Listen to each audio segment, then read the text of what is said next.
LeBron, when a team like that shoots the way they do from deep, do you say, okay, you take your hat off to some of those guys, especially since it's not Kyrie or Luka, or do you say, we got to think about our defense? They had a great game plan versus our defense, and obviously they watch and see how we play. They had a great game plan. They put us in a lot of pick and rolls. They spread us out. Most of the time it was 5 out when Lively wasn't in the game. They had multiple ball handlers. If they got down, broke us down, it was either get to the rim or spray out, and then they played drive and kick game, and they hit a lot of threes. It started with the end of the second quarter. We had a horrible finish to the second quarter after we was up 50 to 44, maybe 42. Let Clay hit 3 in a row, and they ended up going into the half of 5 and extended it from there. JJ said it was like you would point to like basic shell level rotations that you guys shell drill level rotations you weren't making. Did you feel that, and did you feel that exploiting that, like not having guys rotating to? No, I felt like they put people in pick and roll who they wanted in pick and roll. And they tried to exploit matchups, and when we got into rotations, then we didn't make enough second efforts. Do you think any of the offensive stuff bled into defense tonight, or did the defense bleed into offense? Well, I mean, when the ball is popping and the ball is going in, obviously, you're able to play defense with a set defense. If it's not, and they get out and running or return the ball over, which we didn't do too much of that. But offense can help defense just as much as defense can help offense, and just another night for us. Not that very good offensively. We didn't shoot the ball well. We missed a lot of shots at the rim, and they countered that. Is that I mean, the shots at the rim was, you guys are a pretty good rim attack team, generally speaking. I think Jay said 8 of 16 in the first half. It felt like a couple of those were just like kind of smoke layups. Yeah, it was. How discouraging are those misses, particularly? I mean, when we're not shooting the ball well from the perimeter, those layups can be discouraging, especially because we're so well with attacking the paint, getting to the free throw line. So, but it happens sometimes. We just got to convert those. We're not worried about those at the rim. In the spirit of not getting too high, not getting too low, and also like being process oriented, how emblematic is this O2 road trip of where? I mean, it sucks, obviously, especially knowing where we were and how well we've been playing. But we had a chance in Houston. We started off in the first half horrible, but we made ourselves a one possession game. Played pretty good all the way to about the last 3 minutes of this second quarter, and we're playing catch up.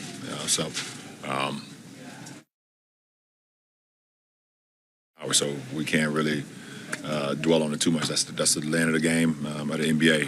You see what you could have did, better, but you got to get ready for the next opponent, and we got another game coming on Thursday in our home building. You felt like there were maybe moments where you guys were playing tired. How much can you guys benefit from? I think it's going to be the longest stretch at home that you guys will have. Long stretch that you guys will have. It depends on how you take care of your body. It don't matter if you're home or on the road. It depends on how you take care of your body. All right, appreciate it. Thank you. You guys, this could be for both of you, but I suppose starting with Austin, JJ had talked about how, Dallas is shorthanded with key guys out, and you have to make sure not to, let that get in your head and think that they're not going to play at a certain level. How did you feel like you guys that played out, if at all, on the court tonight?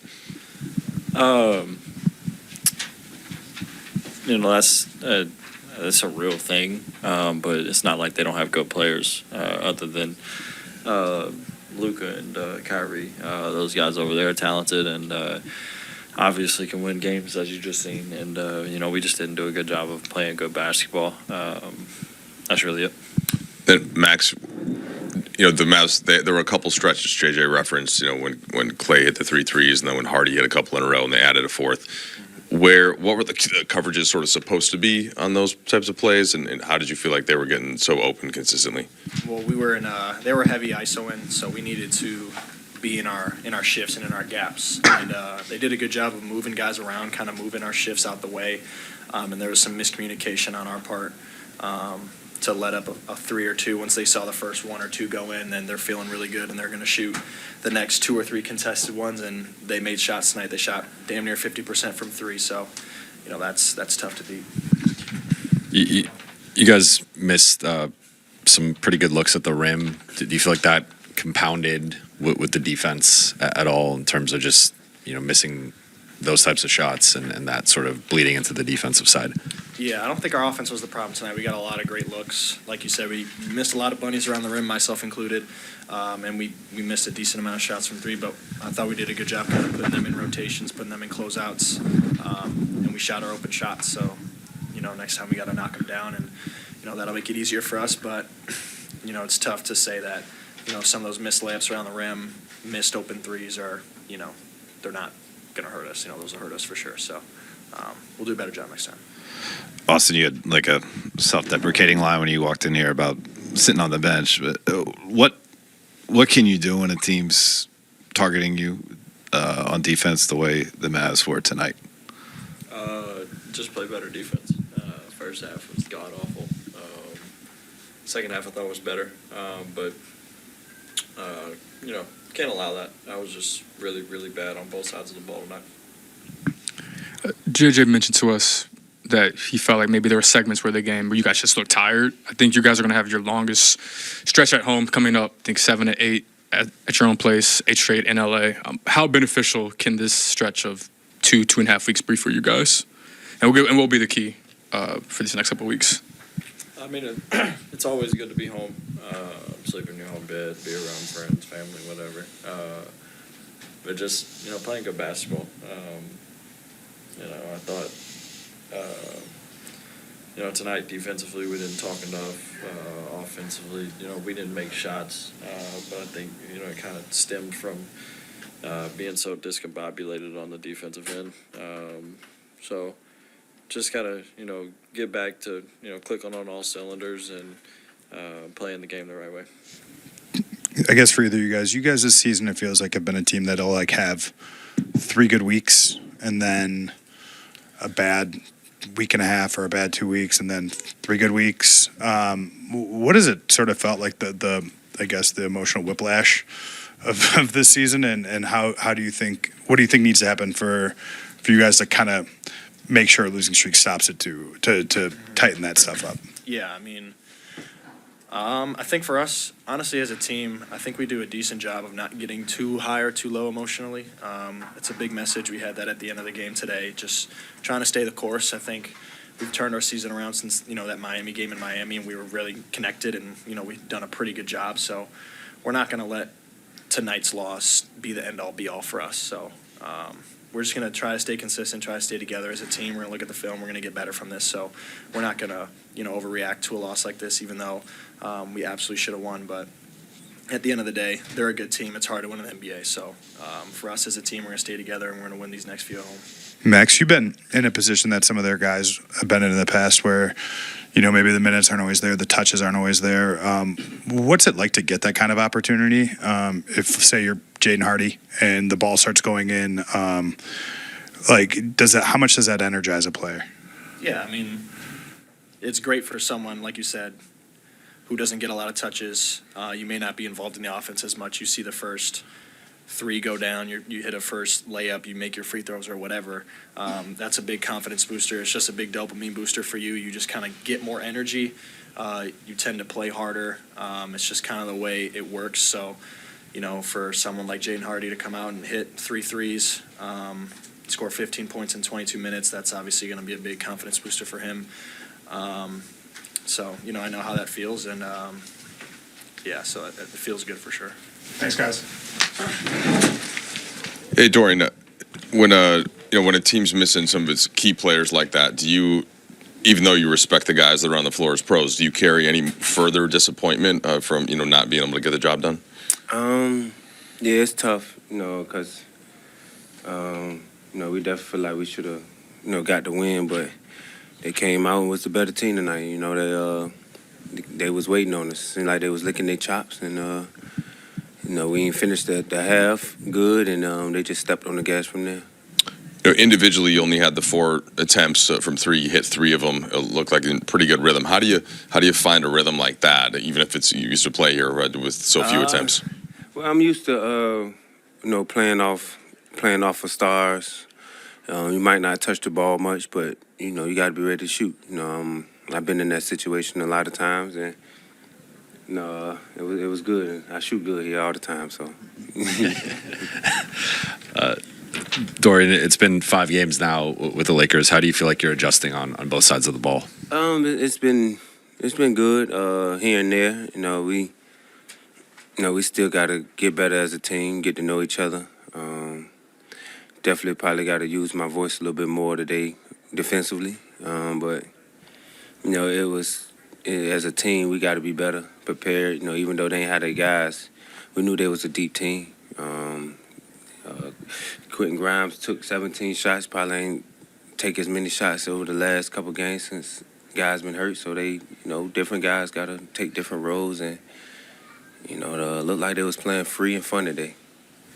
Outside of the Mavs approach, and you mentioned maybe you being more vocal on defense, where do you think you guys could have made an impact defensively that you didn't? Like, what was the execution part you were missing? Just got to get them inside the three-point line. They probably shot 50 from the three. Got to get on them ISOs. We got to do a better job of talking behind guys, giving them confidence so they can crawl up in. Defenders can crawl up in ball handlers and force them to the rim. And we got AD down there, so we got to, use it. Like I said, we can't give up so many wide open threes, though. You guys are about to be in LA for a little over 2 weeks. I don't think you've practiced with the team since joining the team. How beneficial will be that for you individually? And you mentioned vocalness. How much, I guess, more vocal can you be once you're able to practice more with the group and gain that familiarity? I'm just trying to be me, but it's hard to practice at this time in the league. You play every other day. You get veteran team, so we probably won't practice much, but we'll get on the court together. That's better than nothing. So, but it's just we get 2 weeks home, we definitely got to take advantage of that and get some wins. Really, we felt like we should have won this road trip, but we didn't. So we got to fight and get wins at home. Thanks, sir. Appreciate y'all. JJ, was there one thing above others that you saw as the reason for the loss? I mean, obviously, they killed us with any ISO stuff.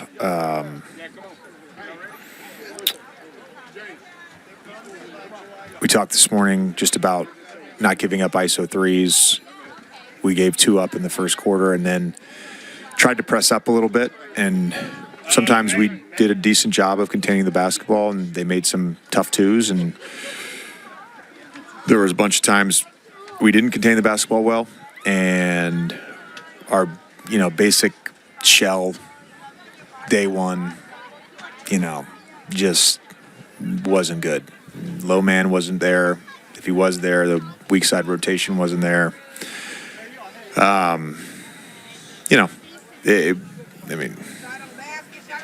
We just couldn't get stops on that. But I think there's 2 points in the game where we played fine in the first half, like it was fine, and we're up 6 with 2:59 to go, and Clay comes out and hits 3 threes, and Dinwiddie gets a layup at the end, and then they start the second half on a run. We cut it to 5, and then they make 4 straight threes. I'm not sure what our rotations were. I'd never seen us try to execute what we were doing. I haven't watched the film yet. Watching it live and talking to the assistants who did watch it on film. We're not sure what was going on with the shift positioning and the rotations. Never seen it before. That second stretch, I think it was Hardy that hits 3 from kind of the same spot. Is that what you're talking about? What should and then they hit another one on the right side. Yeah. What should the coverage be on those types of plays? Like when Hardy looked like he was pretty open. Well, so there's 2 things that you can do, and one is you stay with your own man.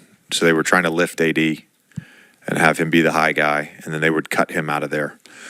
So you can obviously stay with your own, and then the next guy becomes the shift guy, or you can just zone up and you take cutters. We did neither. I've never seen that coverage before. So. JJ, what did you make of Gabe in his return and now kind of having closer to your projected rotation, just sort of different lineups and rotations out there? Yeah, Gabe missed a couple shots, but he competed. I felt pretty good about the rotations. I don't think it was rotations, lineup rotations, I should say. It was rotations on the court, but lineup rotations were fine. Pre-game, JJ, you kind of warned of nights like this when teams are really shorthanded and guys get life and they get confidence. And, I think they had 3 different players double their season scoring averages, different stuff like that. Yeah. Do you think there was, I know you probably warned your team pre-game about this, but do you think they met the game with the right amount of competitiveness and energy? In terms of the energy, it felt like we played a little tired tonight. I don't think it was a competitive level. I think it more, they were the tougher team and kind of dictated the game to us versus vice versa. And sometimes the sort of lack of shot making can kind of affect you and your spirit. I think we were 8 for 16 at the rim in the first half, and whatever we were from 3, 5 for 19, something bad. You're on the road and the other team's banging threes. It's can be a little deflating to the overall energy, I guess. Do you think the missed layups in particular, did you sense that in watching your guys, like kind of seeing like heads hang slower? I think that's just natural. If you miss a layup, you get a little bit down in the moment, but I just think the overall effect of that, and then at times they stalled us out a little bit, but we weren't good on either side of the ball tonight. You mentioned one of your first answers that just some of the rotations were things you hadn't seen before. Does that make it more or less concerning going forward that maybe it was just mistakes, a one-off, or? No, I think they're regardless of who plays for them, they're a heavy ISO team, and you have to be able to stop them in ISO, just like a team that runs a ton of pick and rolls or a team that runs a ton of off-ball actions. You have to be able to stop them. So, we'll figure that part out of it on film and with the right cleanup. There were a couple stretches where it at least looked to me like they were hunting AR offensively. As a coach, other than make a substitution, what are your options, whether it's AR or somebody else, to try to thwart that? Yeah, we went to a fire, in the last 7-8 minutes, I think it was. So you can do that. You can make a sub for sure. I'd have to go back and look at each one, but there was a few that were. He stayed in front. PJ Washington hits a wrong-legged runner over him. You're sort of willing to live with some of those shots. The blow-bys and the lack of low man and the lack of rotation, I think, is more concerning. Thanks, I apologize if you were asked about this before the game, but the situation with your flight and your family having to be evacuated, is that, do you guys have any idea when you're going to get back and how? I haven't been updated on anything. I haven't even looked at my phone yet, so sorry. Thanks.